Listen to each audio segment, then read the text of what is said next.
Lecture में हम कर्म योग टॉपिक कंप्लीट करेंगे। गीता में जिस मुख्य चीज़ का उपदेश बार बार दिया गया है वह कर्म योग ही है।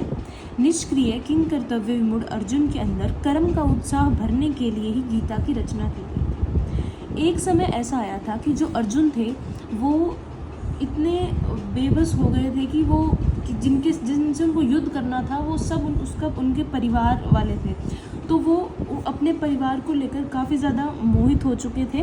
तो भगवान श्री कृष्ण ने बताया कि ये सब मोह माया है, परिवार ये सब ज़रूरी है पर ये मोह माया है, तुम अपना कर्म करो, जो तुम्हें कर्म दिया गया है तुम वो कर्म करो।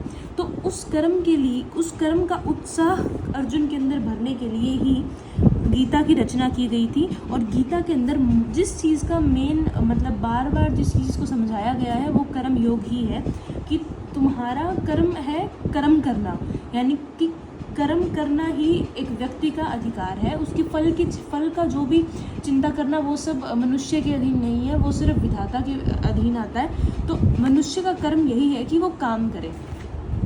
तो निष्क्रिय किंग कर्तव्य विमूढ़ अर्जुन के अंदर कर्म का उत्साह भरने के लिए ही गीता की रचना की गई थी।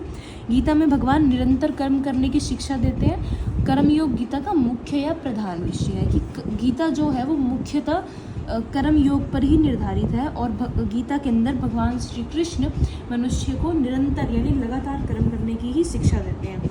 न ही कश्चित् क्षणमपि जातु तिष्ठत्ये कर्मकृत् कार्यते यवश कर्म सर्वः प्रकृति जयगुणे। इसका मतलब ये है कि क्षण भर के लिए भी कोई बिना कर्म किए नहीं रह सकता। प्रकृति के गुणों द्वारा विवश होकर प्रत्येक व्यक्ति को कर्म करने पड़ते हैं। भगवान श्री कृष्ण कहते हैं कि कोई भी व्यक्ति क्षण भर के लिए यानी थोड़े समय के लिए भी कोई भी व्यक्ति बिना कर्म किए नहीं रह सकता। वो अगर प्रकृति के जो गुण है यानी कि अगर वो बैठा है तो वो कुछ सोच रहा है, उसका मन मनन कर रहा है, उसके हाथ से वो लिख रहा है, जो कुछ भी कर रहा है, तो क्षण भर के लिए भी यानी कि कुछ समय कुछ सेकंड्स के लिए भी कोई भी व्यक्ति बिना कर्म किए नहीं रह सकता। प्रकृति के जो गुण है वो उससे कुछ ना कुछ काम करवाते रहते हैं। प्रकृति के गुणों द्वारा विवश होकर वह व्यक्ति कुछ ना कुछ काम ज़रूर करता है। तो कर्म किए बिना जीवन रक्षा या शरीर निर्वाह भी नहीं हो सकता कि अगर हम कर्म नहीं करेंगे तो हमारे जो जीवन की रक्षा कैसे होगी, शरीर का निर्वाह, शरीर का पालन पोषण कैसे होगा। तो कर्म करना इतने हद तक बहुत ज़रूरी है और ना चाहते हुए भी कोई व्यक्ति कर्म छोड़ नहीं सकता।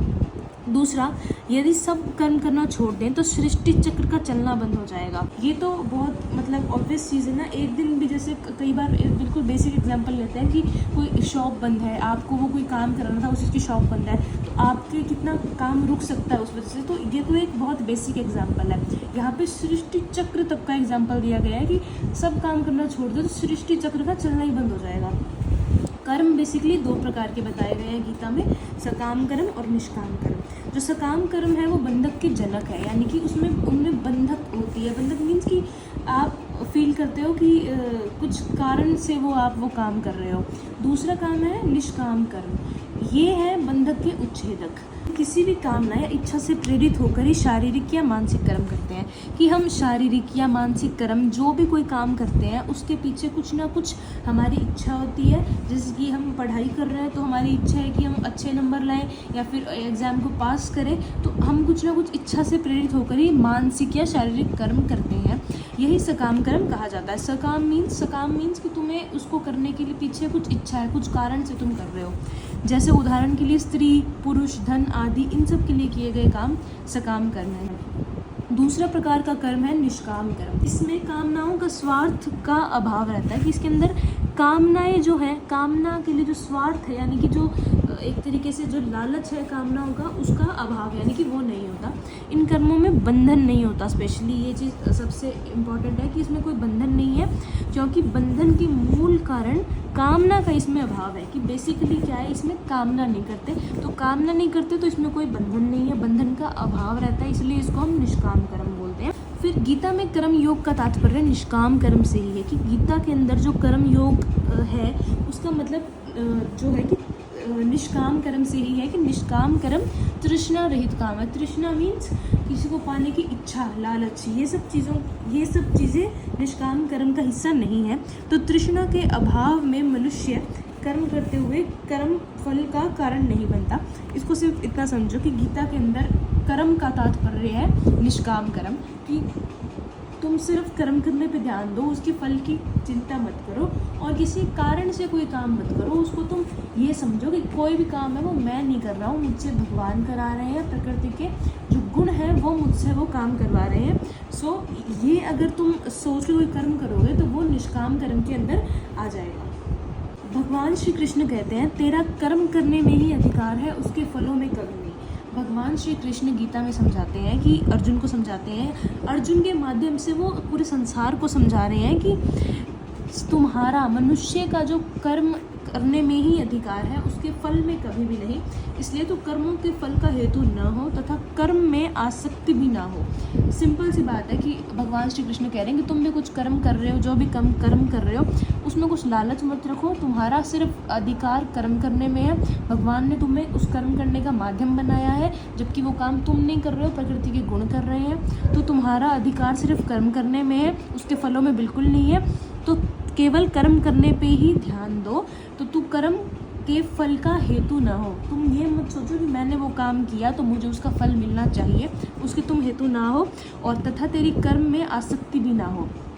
अर्जुन को निमित्त बनाकर भगवान संसार को उपदेश दे रहे हैं कि मानव कर्म करने में ही स्वतंत्र है, फल भोगने में नहीं। मनुष्य के कौन कौन से कर्म का क्या फल है और वह फल उसे किस जन्म में किस प्रकार प्राप्त होगा, इसका ज्ञान मनुष्य को नहीं है। अतः फल का विधान करना विधि के अधीन है, विधाता के अधीन है। मनुष्य जो भी कर्म कर रहा है उसका क्या फल होगा, अच्छा होगा, बुरा होगा फल होगा, या फिर उसको फल अब मिलेगा, कल मिलेगा, या इस जन्म में नहीं अगले जन्म में मिलेगा, इन सब की जो नॉलेज है, इन सब का ज्ञान है, वो मनुष्य के पास नहीं है। और ना उस मनुष्य को इस तरफ सोचना चाहिए, क्योंकि जो फल का जो विधान है वो सिर्फ विधाता के हाथ में है। विधाता का मतलब हमें पता है भगवान, कि भगवान का ही ये निर्णय होगा कि मनुष्य के किस कर्म का फल उसे क्या मिलेगा, ये सब का मिलेगा या नहीं मिलेगा फल, ये सब चीज़ों का जो विधान है, यानी कि जो रूल है वो सिर्फ भगवान के अधीन ही है, उसमें हम मनुष्य का कुछ रोल नहीं है। काम कर्म जो है उसके दो अंग बताए गए हैं, कर्तापन या ममता का त्याग और आसक्ति या तृष्णा का त्याग। कर्तापन का मतलब है ममता का त्याग करना, कि तुम ये मत बिलीव करो कि ये काम मैंने किया, ये मेरे द्वारा हुआ है, नहीं। आसक्ति या तृष्णा का त्याग मतलब कि कोई काम को लालच से मत करो। तो बेसिकली क्या कहते हैं कि निष्काम कर्म करना है तुम्हें, तो तुम्हें दो चीज़ों का त्याग करना पड़ेगा, एक तो ममता का, एक तृष्णा का। कि ममता का मतलब तो डायरेक्टली ये होगा कि पॉजिटिवनेस, कि ये काम मैंने किया, ये मेरी वजह से हुआ, नहीं, भगवान ने तुम्हें माध्यम बनाया उस काम करने के लिए। दूसरा है तृष्णा का त्याग। तृष्णा मीन्स होता है इच्छा, लालच, या इस टाइप में कुछ, कि तुम उस लालच से कोई काम मत करो, इच्छा मन से करो। निष्काम कर्म तो मनोवैज्ञानिक दृष्टि से असंभव है, कि अगर साइंटिफिकली देखा जाए तो निष्काम कर्म करना तो बहुत मुश्किल है। क्योंकि अगर मैं आज क्यों पढ़ रही हूँ, क्योंकि मेरा कल एग्ज़ाम है, या फिर मुझे अच्छे मार्क्स स्कोर करने हैं तो इसलिए मैं पढ़ रही हूँ, तो उसके पीछे मेरा कुछ इच्छा तो है। तो साइंटिफिकली क्या कहा जाता है, निष्काम कर्म तो इम्पॉसिबल है, कि अगर हमें कोई कामना रहित तो काम कोई हो ही नहीं सकता, क्योंकि अगर हमें कोई कामना ही नहीं है तो हम वो काम क्यों करें। हम पहले पढ़ चुके हैं जैसे हम कि निष्काम कर्म के दो अंग होते हैं, कर्तापन या आसक्ति। इन दोनों का अभाव असंभव है, परंतु भगवान ने खुद इस प्रश्न का उत्तर दिया है कि कर्तापन जो है, कि मैंने काम किया, इन सब का अभाव तभी हो सकता है जब मनुष्य ये समझे कि कर्म का कर्ता मैं नहीं हूँ, कि मैं कुछ काम खुद से नहीं कर रहा हूँ, कर्म हमसे प्रकृति के गुण करवा रहे हैं। अतः ज्ञानी मनुष्य जो है वो सब कर्मों का कर्ता प्रकृति के गुणों को ही मानता है। ज्ञानी मनुष्य को ये बात पता है कि जो भी काम हो रहे हैं वो मैं खुद नहीं कर रहा हूँ, प्रकृति के गुण मुझसे मजबूरन करा रहे हैं। प्रकृति के 3 गुण होते हैं, सत्व, रजस और तम। ये जो गुण हैं इनके अंदर क्या चीज़ है कि ये ही हमसे अच्छे बुरे सब प्रकार के कर्म कराते हैं। अगर हम कुछ अच्छा काम कर रहे हैं तो वो इन गुणों करवाते हैं, अगर हम कुछ चोरी, डकैती ऐसा काम कर रहे हैं वो भी ये गुण हमसे कराते हैं। तो ये जो प्रकृति के 3 गुण हैं यही हमसे सब काम कराते हैं और विषय का निश्चय करती है, यानी कि कोई टॉपिक के बारे में सोचती है। बुद्धि यानी दिमाग का काम क्या होता है, उस विषय के बारे में सोचना। मन का काम है मनन करना, कान का काम है सुनना, आँख देखती है हमारी, इत्यादि सभी कार्य गुणों के द्वारा ही संपादित किए जाते हैं। यानी कि सब काम जो है वो ये जो 3 गुण हैं हमारे प्रकृति के, सत्व, रजस और तम, यही हमसे कराते हैं। And that's all. I hope you like this video lecture, and do like, share and subscribe if you like the video. Thank you so much.